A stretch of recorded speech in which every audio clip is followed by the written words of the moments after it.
Vous êtes à l'écoute de la radio nationale du Mali, il est 13h à Mopti, même heure partout au Mali.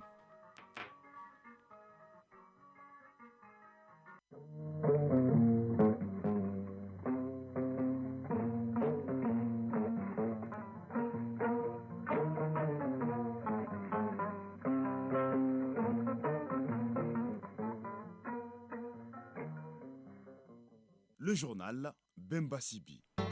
Bonjour et bienvenue dans ce journal. Tout de suite, les titres. À la une de cette édition, les œuvres sociales du président de la transition qui s'élargissent à l'éclairage public avec le lancement de l'initiative d'éclairage public aux lampadaires solaires sur deux grandes artères de la capitale. Le reportage de Aridju Martina à suivre dès le début de ce journal. Le ministre de la Défense et des anciens combattants est en visite dans la zone de défense numéro 6 à Sévaré dans la région de Mopti pour transmettre les nouvelles orientations de la hiérarchie militaire et apporter les messages de félicitations et d'encouragement à la troupe. Dans l'actualité internationale, nous parlerons de la commission parlementaire en vue au Parlement français pour faire la lumière sur le massacre de Tcharoy il y a 80 ans. En République démocratique du Congo, l'opposition a battu le pavé aujourd'hui contre le projet de révision constitutionnelle. Nous irons également en Namibie, en Afrique du Sud et au Moyen-Orient où la situation a évolué positivement. L'environnement de ce mercredi à Guibou Koulibaly nous montre les liens entre l'exposition aux produits chimiques présents dans les plastiques et le développement de cancer. Les détails en fin de journal. L'actualité des sports est dominée par le football avec la première journée des matchs de poule de la Coupe de la Confédération qui se joue aujourd'hui. Le Stade malien de Bamako reçoit le club sud-africain de Stellenbosch en Ligue des Champions. Le Djolibassi a chuté lourdement face à l'Espérance de Tunis. Voilà pour les titres. Une fois de plus, bonjour et bienvenue dans ce journal. Je vous le disais donc dans les titres.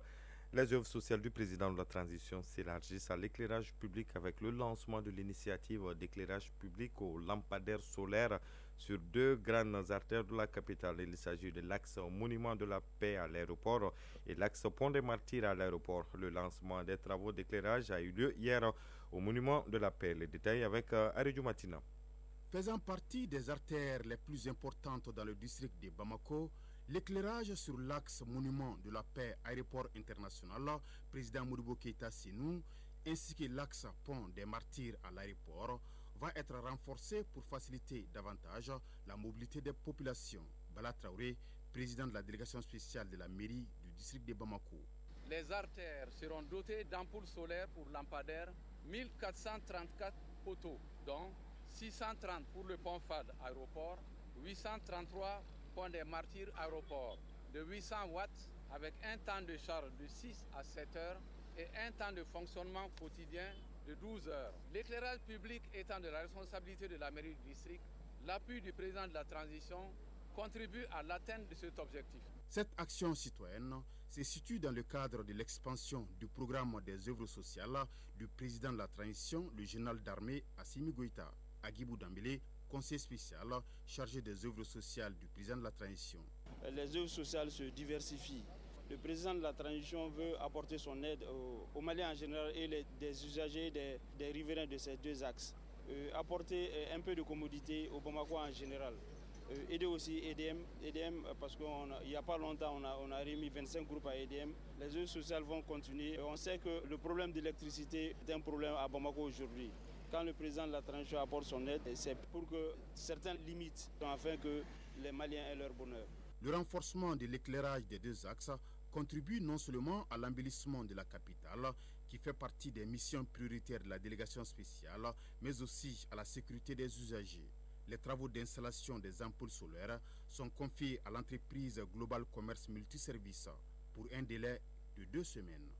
Le président du Conseil économique, social, culturel et environnemental a reçu hier en audience l'Association pour le développement du cercle de Bourem et le réseau des jeunes leaders politiques du Sahel. Si l'association est venue évoquer ses préoccupations, le réseau est venu présenter son nouveau bureau et prendre des conseils auprès du président de l'institution. Les détails avec Boubacar Bablin Touri. La première a concerné l'Association pour le développement du cercle de Bourem, ADCB. La délégation est venue échanger avec le président de l'institution sur un certain nombre de préoccupations de la localité. Abdourahmane Oumarou Touré, président de l'association pour le développement du secteur de Bourem. Bourem a beaucoup de préoccupations. Entre autres préoccupations, il s'agit vraiment du barrage de Taoussa. Il s'agit de l'érection du cercle de Bourem en région. Il s'agit des conséquences des inondations consécutives non seulement aux pluies diluviennes, mais aussi aux crues du fleuve Niger. Il s'agit de l'insécurité grandissante qui empêche toute activité économique aujourd'hui, en tout cas de façon normale, sur l'ensemble du territoire du cercle.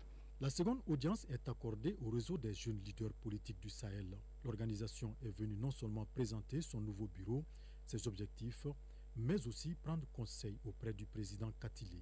Binet Teli, président du réseau des jeunes leaders politiques du Sahel.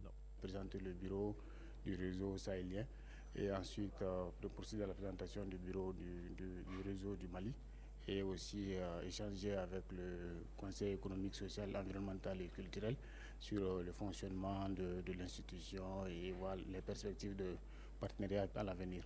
Le cadre a été mis à profit par les membres du réseau pour remettre une distinction au président Katile pour son engagement pour le pays. Transmettre les nouvelles orientations de la hiérarchie militaire et apporter les messages de félicitations et d'encouragement à la troupe, c'est en substance les objectifs de la visite du ministre de la Défense et des anciens combattants dans la zone de défense numéro 6 à Sévaré dans la région de Mopti. Le point de cette visite avec Oumar Maïga depuis Mopti. Dans la zone de défense numéro 6 de Sévaré, au camp Amadoun Boukari Bari Dibalobo, le ministre de la Défense et des anciens combattants, le général de corps d'armée Sadio Kamara, à la tête d'une forte délégation militaire, a rencontré la chaîne de commandement de la région militaire numéro 6 pour, d'une part, partager avec la hiérarchie militaire les nouvelles orientations et transmettre les messages de félicitations et d'encouragement, échanger avec la troupe sur les différentes préoccupations et apporter des solutions idoines pour le succès des opérations. D'autre part, général des corps d'armée Sadio Kamara, ministre de la Défense et des anciens combattants. Nous sommes ici pour prendre contact avec ces hommes, nous enquérir de leur morale, échanger avec eux, prendre en compte leurs suggestions et éventuellement apporter des solutions aux difficultés qu'ils ont. Le président de la transition, son Excellence le général d'armée Assimi Goïta, m'a chargé de transmettre ses félicitations et ses encouragements aux forces de défense et de sécurité de Sévaré.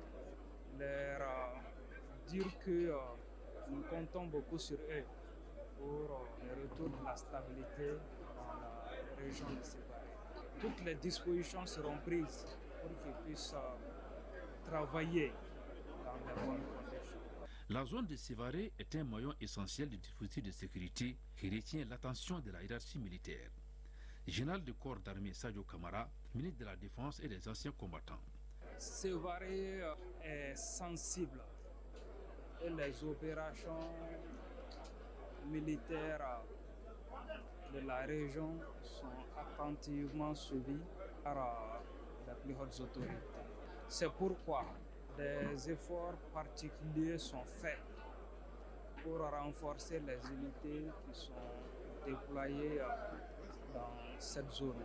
La mission que le peuple malien nous a assignée est une mission collective et c'est ensemble que nous allons relever les défis. Après la rencontre avec les hommes, j'ai vu des hommes et des femmes très engagés, prêts à relever les défis. Nous savons que ça peut être long, mais les femmes sont plus que jamais engagées à pacifier le Mali. La visite de courtoisie aux notabilités, la revue de troupes et le repas de corps ont été quelques axes forts de la visite du ministre de la Défense et des anciens combattants dans la région de Mopti. Mopti, Oumar Maïga et Suleiman Topsié pour l'ORTM. Et à Ségou, Donilab et son partenaire WHH viennent de procéder à l'ouverture de la deuxième édition des journées de réflexion sur l'entrepreneuriat jeune et l'emploi. Durant 2 jours, des jeunes entrepreneurs seront édifiés sur les contours de l'entrepreneuriat à travers plusieurs panels sur les défis et opportunités entrepreneuriales. Le reportage de Honoré Tienou. À travers ces journées de réflexion, Donilab et ses partenaires mobilisent les acteurs de l'écosystème entrepreneurial et emploi. Un salon couplé à plusieurs rencontres sur l'entrepreneuriat jeune afin d'identifier et mettre en relation les jeunes entrepreneurs avec des entreprises et services financiers, entre autres. Ali Kouma, responsable des programmes d'accompagnement de Donilab. Les défis auxquels notre jeunesse est confrontée, accès restreint aux opportunités économiques, chômage élevé, insécurité, exigent une réponse coordonnée. Djedjedi Djibril Kamara, chef de projet du bureau d'OLVHH de Ségou. Skilab vise à former 144 micro, petites et moyennes entreprises et nouvelles start-up, dont 96 déjà formées, accompagner 48 micro, petites et moyennes entreprises et nouvelles start-up, dont 32 déjà accompagnées, et subventionner 20 parmi ces entreprises, dont 14 sont actuellement positionnés à recevoir les matériels et équipements. Des panels se rapportant aux défis et opportunités entrepreneuriales, des solutions et initiatives d'avenir au programme de ces journées de réflexion permettront aux jeunes de mieux maîtriser le secteur de l'entrepreneuriat et surtout financier. Salfou Diakté, chef de section art et culture au conseil régional de Ségou. Il est impératif de créer des mécanismes adaptés à nos réalités, comme des fonds de garantie ou des microcrédits dédiés aux jeunes. Bourema Ongweba, directeur du cabinet du gouverneur de Ségou. Cette initiative des journées de réflexion sur l'entrepreneuriat est à saluer, car il est important de mobiliser les acteurs de l'écosystème régional afin d'avoir une réflexion commune et développer des pistes de solutions quant à la création d'entreprises pérennes. Ces journées, deuxième du genre, enregistrent l'exposition des savoirs et des savoir-faire des jeunes entrepreneurs, des produits transformés qui génèrent de la valeur ajoutée dans la région et même dans les pays. Ségou, Honoré Tchénéchek Tangara pour l'ORTM. Remise de matériel et équipements au sous-préfet de Bougouni. Ces matériels vont permettre d'améliorer les conditions de travail et de vie des bénéficiaires. La cérémonie a regroupé les préfets et sous-préfets de la région autour du directeur de cabinet du gouverneur de la région de Bougouni. Le point avec Jafar Aïdara. Ces matériels et équipements remis au sous-préfet des arrondissements de la région de Bougouni par le ministère de l'administration territoriale et de la décentralisation permettront d'améliorer les conditions de travail et de vie des bénéficiaires et atteindre leurs objectifs. Amo Abdoulaye Aziz, représentant les sous-préfets. Au nom de tous les sous-préfets de la région de Bougouni, remercions les hautes autorités du Mali pour cette dotation. Soyez sûrs que nous allons faire bon usage de ces équipements pour servir nos populations et servir la nation. Ces matériels et équipements sont composés des ordinateurs, des bureaux, des imprimantes, des photocopieuses, des onduleurs, des fauteuils, des armoires, des réfrigérateurs, des téléviseurs et des salons de 5 places, entre autres. Draman Djakiti, directeur de cabinet du gouverneur de la région de Bougouni. Remercier les services, la collectivité territoriale et les personnes de bonne volonté qui ont facilité l'installation des nouveaux préfets et sous-préfets dans leurs différentes circonscriptions administratives. Ces appuis multiformes ont concerné la mise à disposition des bâtiments, la rénovation des bâtiments, la mise à disposition des moyens roulants, l'achat des équipements et matériels. A rappeler que depuis juillet 2024, les circonscriptions administratives des cercles et arrondissements sont opérationnels avec la nomination des préfets et sous-préfets dans la région de Bougouni. Bougouni, Chafar Aïdra, Djibril Bagayogo pour l'ORTM. À l'actualité, il est 13h passé de 13 minutes. À présent, le tour d'horizon de l'actualité hors de nos frontières. Tout d'abord, au Sénégal, les députés français décident de réclamer le dimanche prochain une commission d'enquête afin de faire toute la lumière sur le massacre de Thiaroye. Il y a 80 ans, des dizaines de tirailleurs sénégalais ont été massacrés par l'armée française à Thiaroye.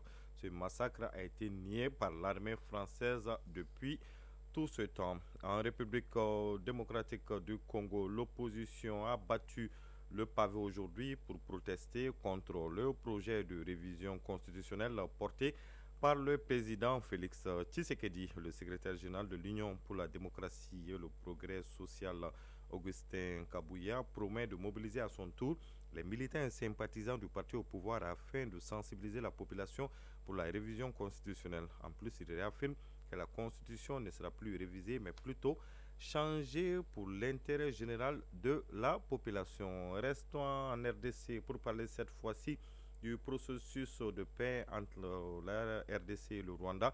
Un document appelé CONOPS a été examiné et ratifié lundi dernier par les deux pays. Selon l'Angola, pays médiateur, ce document est censé fixer les modalités d'un éventuel désengagement des troupes rwandaises présentes sur le territoire congolais. Les Namibiens sont aux urnes aujourd'hui pour les élections générales. 5 candidats sont en lice, dont Netombo Nandi, candidate du parti au pouvoir. Si elle remporte l'élection, elle deviendra la première femme présidente de Namibie depuis 34 ans. Selon la commission électorale, le dénombrement devrait prendre fin d'ici le samedi prochain. En Afrique du Sud, les combattants de la liberté économique et le mouvement pour la transformation de l'Afrique demandent une enquête approfondie sur l'origine de l'argent découvert à la ferme privée du président Cyril Ramaphosa en 2022. Ils accusent l'ANC, le parti au pouvoir, d'utiliser sa majorité parlementaire pour protéger le président en exercice. La Haute Cour de justice avait promis de rouvrir le dossier ce mois de novembre, mais la Cour constitutionnelle prend généralement plusieurs semaines, voire des mois pour rendre sa décision. Une reprise des procédures de destitution pourrait être risquée pour Ramaphosa et réélu en juin avec le soutien de ses partenaires de coalition. Le cessez-le-feu entre Israël et le Liban a été validé aujourd'hui.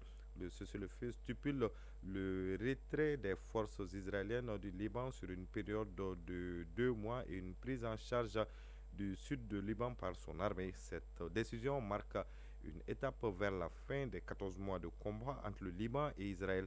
Par ailleurs, des dizaines de militants israéliens ont manifesté hier contre le cessez-le-feu à Tel Aviv. À présent, la page des sports de cette édition.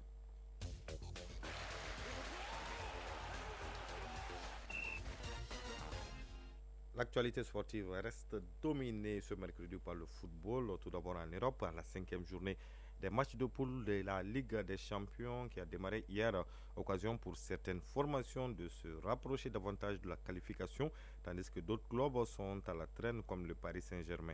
En Afrique, les compétitions interclubs 2024-2025 sont à l'honneur. La première journée des matchs de poule de la Coupe de la Confédération se joue aujourd'hui et notre représentant, le Stade malien de Bamako, reçoit le club sud-africain de Stellenbosch. La Ligue africaine des champions, elle a débuté hier. Le Djoliba AC, qui est notre représentant à ce niveau, a raté son entrée en lice en chutant lourdement en déplacement en Tunisie, 4-0 face à l'Espérance de Tunis. La synthèse de l'actualité sportive, c'est avec Aridou Matina. Sur le continent, la première journée des matchs de poule de la Ligue des champions 2024 à 2025 a été jouée hier mardi. Notre représentant, le Djoliba Athletic Club, se déplaçait chez l'Espérance de Tunis. Malheureusement, les Rouges de Bamako se sont inclinés en Tunisie 4-0 devant les Sang et Or. L'autre match de groupe du Djoliba Athletic Club a vu la nette victoire des Pyramides FC d'Égypte à domicile 5-1 face à Sagrada Esperança d'Angola. Les autres résultats de cette première journée des rencontres de poule de la Ligue des Champions. Défaite 2-0 de Young Africans de la Tanzanie, le club de notre compatriote Djigui Diarra contre Al Hilal Omdurman du Soudan. Match nul 0-0 d'une part entre le tout-puissant Mazembe et le Mouloudia d'Alger et d'autre part entre Mamelodi Sundowns d'Afrique du Sud et Maniama Union de la RD Congo. Pas de souci pour l'ogre Al-Ali d'Égypte qui s'impose 4-2 face au stade d'Abidjan. Défaite des Algériens du CR Belouizdad 2-1 contre Orlando Pirates d'Afrique du Sud. Et par rapport à l'affiche 100% marocaine, victoire 2-0 des Phares de Rabat contre le Raja de Casablanca. Concernant la Coupe de la Confédération 2024-2025, la première journée des matchs de poule est prévue aujourd'hui. Ainsi, notre représentant, le Stade malien de Bamako, débute la campagne à domicile avec la réception du club sud-africain de Stellenbosch. Démarrer idéalement cette campagne par une victoire, c'est l'ambition des Blancs de Bamako. 7 autres rencontres seront au programme de la Coupe de la Confédération ce mercredi. Entre autres, Zamalek d'Égypte Black Bulls de Maputo du Mozambique, ASEC Mimosa de Côte d'Ivoire Giraffe du Sénégal, Berkane du Maroc, Lunda Soul d'Angola et Club Sportif Sfaxien de Tunisie, CS Constantine d'Algérie. En Europe, démarrage hier des rencontres de la 5e journée de la Ligue des Champions. Pas de problème pour l'AC Milan, l'Atlético Madrid, le FC Barcelone, le Bayer Leverkusen, l'Inter Milan, Atalanta Bergame, Arsenal et le Bayern Munich qui se sont tous imposés. En revanche, toujours pas de solution pour le Paris Saint-Germain, battu hier 1-0 par le Bayern de Munich, et Manchester City qui a été tenu en échec à domicile 3-3 par Feyenoord des Pays-Bas. Suite et fin ce mercredi de cette 5e journée des matchs de la Ligue des Champions nouvelle version avec 9 oppositions, dont une affiche alléchante, Liverpool-Real Madrid à 20h à Anfield Road. Chronique de l'environnement. Dans la chronique de l'environnement de ce mercredi, nous parlons de plastique, justement dans un contexte mondial où les plastiques envahissent chaque aspect de notre vie quotidienne. Leur impact sur la santé humaine suscite des inquiétudes, en particulier les liens entre l'exposition aux produits chimiques présents dans les plastiques et le développement de cancers qui deviennent de plus en plus évidents. Les spécialistes s'expriment sur ce sujet crucial et lancent un appel à la population malienne pour prévenir les risques. La chronique de l'environnement est une réalisation de Agibou Koulibaly en rediffusion. Les plastiques contiennent divers produits chimiques, dont certains sont connus pour être des perturbateurs endocriniens. Les spécialistes alertent sur les dangers des plastiques pour la santé humaine, en particulier leur lien avec le développement de cancers. Fatoumata Nafo, présidente de la Fondation Santé Environnement. Le plastique, quand on le brûle, on le respire, donc ça crée des maladies respiratoires. Mais les produits toxiques qui sont dans le plastique, particulièrement les sous-produits du pétrole, ils sont cancérigènes. Et il y a aussi ce que nous appelons dans notre jargon des perturbateurs endocriniens. Donc ça perturbe tout le système hormonal d'un individu. Les dernières études ont montré que le plastique se retrouve même dans le placenta d'un être qui n'est pas encore né. Docteur Madanissi, cancérologue. Nous ne faisons pas attention à quelque chose qui est le plastique qui se sert noir, qu'on sert d'emballage. Mais hélas, c'est plastique dangereux pour la santé, surtout quand on ne l'utilise pas à bon escient. Les produits souvent trouvés dans les bouteilles en plastique et les boîtes de conserve peuvent se lier aux récepteurs des oestrogènes dans le corps, augmentant le risque de cancer du sein, de la prostate, du foie. Docteur Madanissi, cancérologue. Quand vous mettez un aliment chaud dans les plastiques et que vous consommez régulièrement, quel que soit le type d'aliment, quel que soit l'aliment, mais c'est hyper dangereux. Et l'utilisation abusive, en faisant ça de l'habitude tous les jours, donc les substances qui se trouvent dans les plastiques vont se découler et contaminer l'alimentation. Mais tout de suite, ça ne vous donne ni la diarrhée, ni des maux de tête. Mais ces substances, au fil du temps, comme je l'ai dit, il y a des facteurs de risque pour les cancers, vont se greffer sur les cellules de l'organisme. C'est ce qui va faire qu'à un moment de votre vie, peut-être après 5 ans, 10 ans, de cette mauvaise habitude de vie, la cellule va se transformer et donner le cancer. Face à ces risques, il est essentiel que la population prenne des mesures pour réduire leur exposition. Pour changer une mauvaise habitude, c'est pas facile. Donc il faut passer par la sensibilisation, c'est ce qu'on est en train de faire. Il est alors nécessaire d'encourager vivement tous les Maliens à être vigilants et à adopter des comportements plus sûrs pour eux-mêmes et pour leur famille.